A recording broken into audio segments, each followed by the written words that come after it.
Assalamualaikum warahmatullahi wabarakatuh. Perkenalkan, saya Asyamal Hakim, NIM C241700067, akan mempresentasikan hasil laporan saya yang mengenai analisis logam berat timbal PB dan tembaga CU pada kijing Taiwan atau dengan nama lain spesiesnya adalah Anodonta woodiana. Tujuan dari praktikum ini yaitu untuk menganalisis kandungan logam berat timbal PB dan tembaga CU pada hewan uji kijing Taiwan Anodonta woodiana pada situ perikanan LSI dan situ gede. Praktikum ini diharapkan memberikan manfaat yang dapat memberikan informasi terkait pentingnya pembatasan dalam mengonsumsi kijing Taiwan yang mengandung logam berat yang dapat ditoleransi oleh tubuh orang dewasa maupun anak-anak. Waktu dan tempat. Praktikum lapang ekotoksikologi dilaksanakan di situ gede dan situ perikanan LSI. Analisis data logam berat dilakukan di Laboratorium Biologi Makro 1, Fakultas Perikanan dan Ilmu Kelautan, Institut Pertanian Bogor. Alat dan bahan.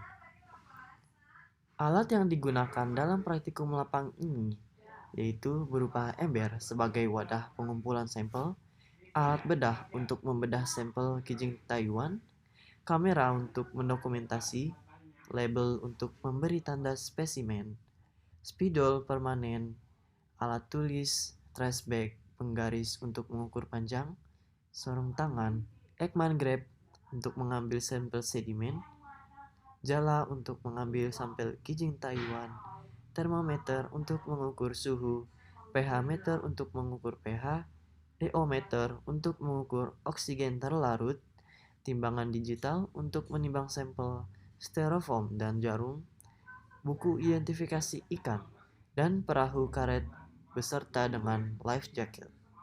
Sedangkan bahan yang digunakan adalah kijing Taiwan. Analisis data yang digunakan yang pertama adalah soft tissue index. Yang berikut rumusnya yaitu soft tissue index sama dengan soft tissue weight per mental weight dikali persen.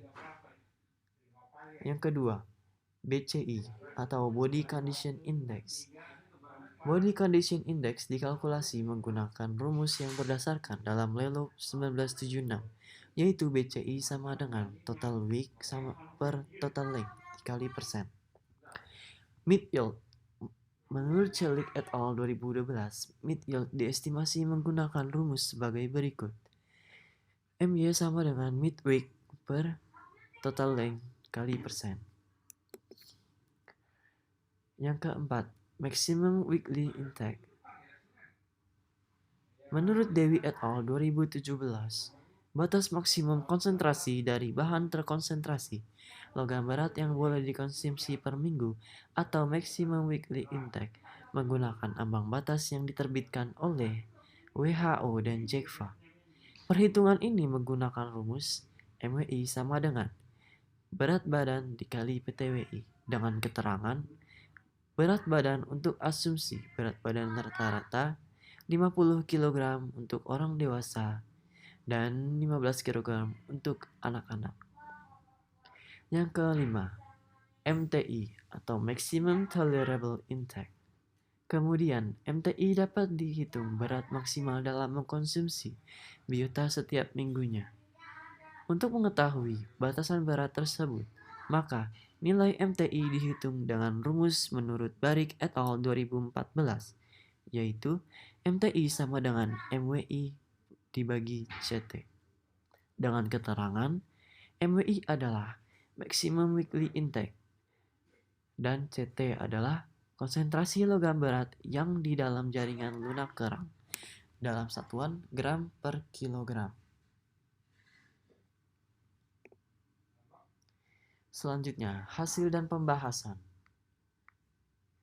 Berikut adalah analisis perbandingan konsentrasi logam berat antara timbal PB dengan tembaga CU pada Kejing Taiwan di lokasi sampling yang berbeda. Berdasarkan pada tabel 1 di atas dapat diketahui bahwa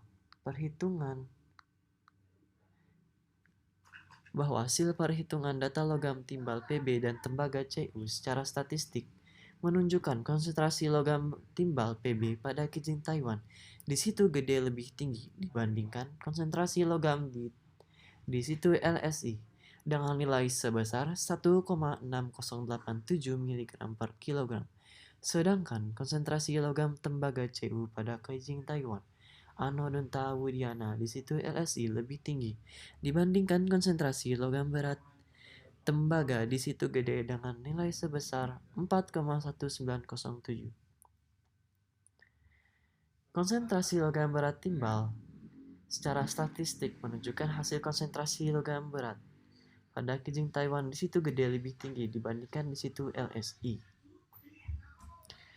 Konsentrasi rata-rata timbal di dalam daging Kejing Taiwan yang hidup di perairan situ LSI yaitu minus 3,3217 mg per kilogram, yang berarti bahwa kadar logam timbal di bawah limit kemampuan AAS.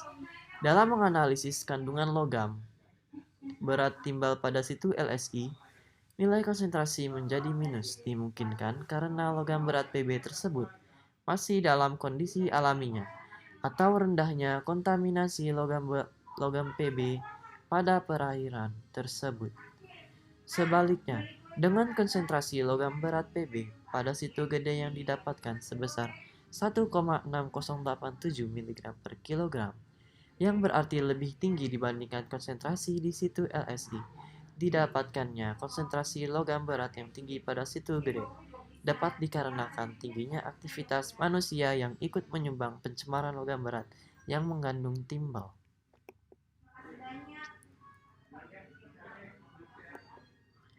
Konsentrasi rata-rata CU dalam daging Kejing Taiwan yang hidup di perairan situ LSI yaitu 4,1907 mg per kilogram.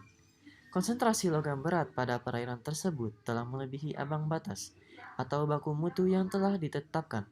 Hal serupa juga terjadi pada perairan situ gede, yang dimana kandungan logam berat CU pada perairannya telah melebihi ambang batas yang telah ditetapkan, yaitu sebesar 3,4483 mg per kilogram.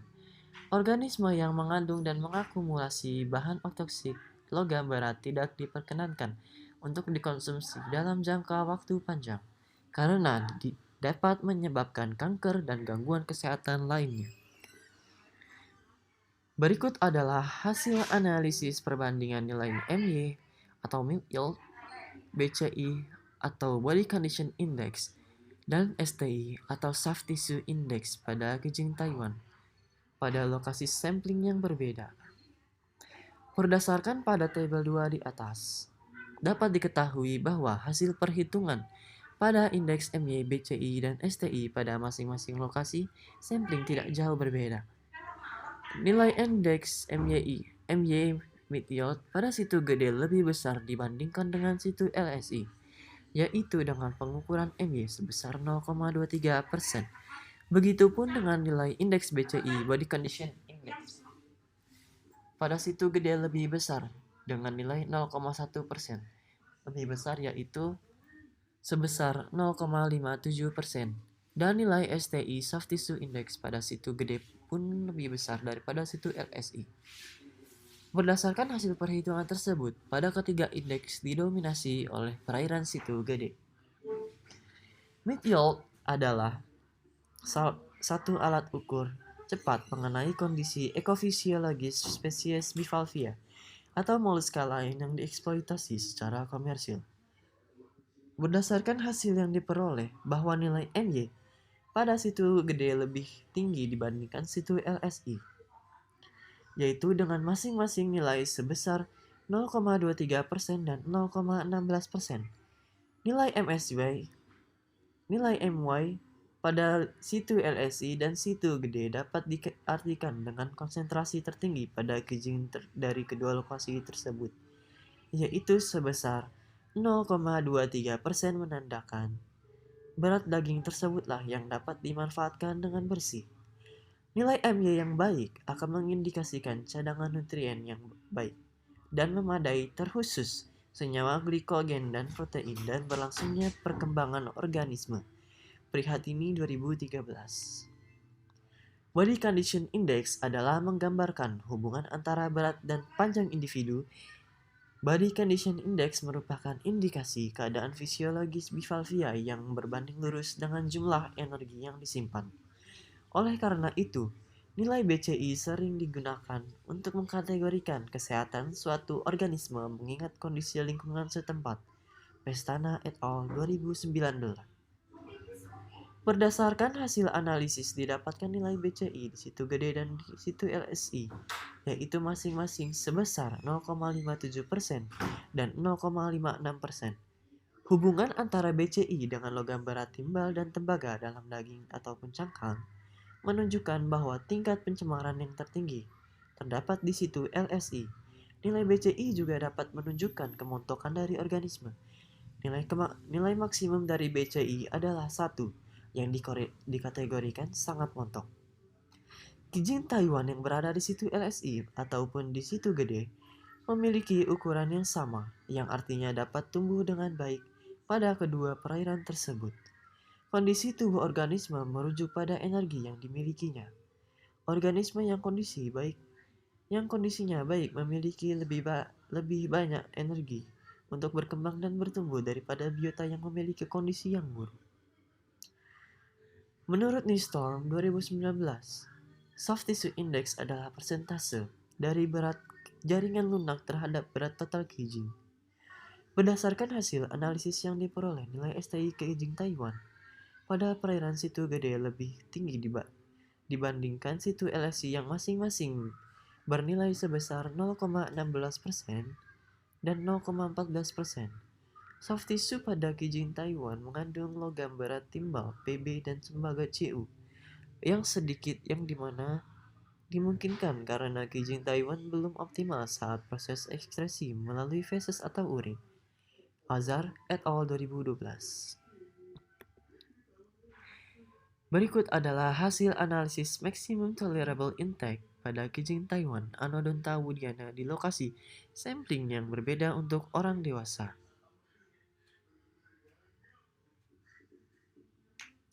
PTWI atau Professional Tolerable Intake adalah angka toleransi batas maksimum per minggu mengonsumsi organisme yang mengandung logam berat. Peraturan ini berlaku baik untuk orang dewasa yang memiliki berat badan 50 kg maupun PTWI dikeluarkan oleh lembaga pangan terkait untuk menghindari risiko keracunan logam berat yang diantaranya juga mengatur mengenai logam berat timbal Pb dan tembaga Cu yang dapat ditolerir oleh manusia.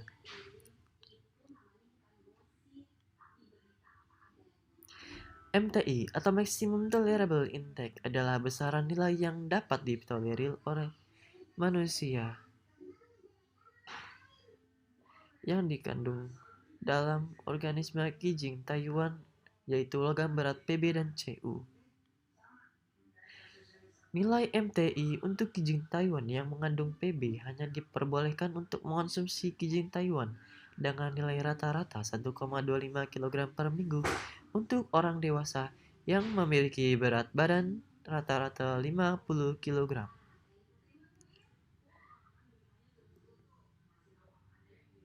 Berikut adalah hasil analisis maximum tolerable intake Kijing Taiwan pada anak-anak.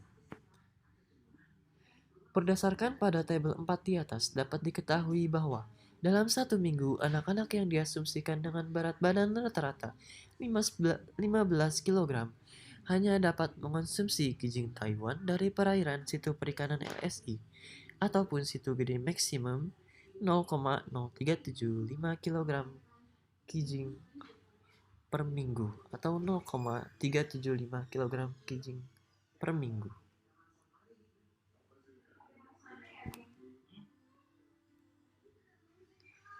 Simpulan, Kijing Taiwan mampu tumbuh dengan baik pada perairan di situ LSI ataupun perairan di situ gede. Kijing Taiwan di kedua perairan memiliki kondisi yang terbilang baik. Untuk mengonsumsi kijing Taiwan dari perairan situ LSI ataupun situ gede, dianjurkan tidak melebihi dari 1,25 kg per minggu. Sedangkan untuk anak-anak dianjurkan mengkonsumsi kijing Taiwan tidak lebih dari 0,375 kg per minggu. Kijing Taiwan dari kedua situ perairan masih memiliki batas aman untuk dikonsumsi, namun disarankan tidak untuk mengonsumsi dalam jangka waktu panjang karena dapat menimbulkan gangguan kesehatan akibat logam berat yang terakumulasi baik di dalam tubuh organisme maupun tubuh manusia yang mengonsumsinya. Saran, penelitian lebih lanjut diperlukan mengenai kandungan logam berat lainnya selain timbal dan tembaga baik di situ perairan LSI ataupun situ gede. Selain itu, dengan adanya penelitian tersebut diharapkan peneliti juga melakukan sosialisasi baik untuk warga sekitar yang memanfaatkan kijing tersebut ataupun warga luar situ untuk mengonsumsi kijing Taiwan tidak melebihi batasan yang telah ditentukan oleh peneliti.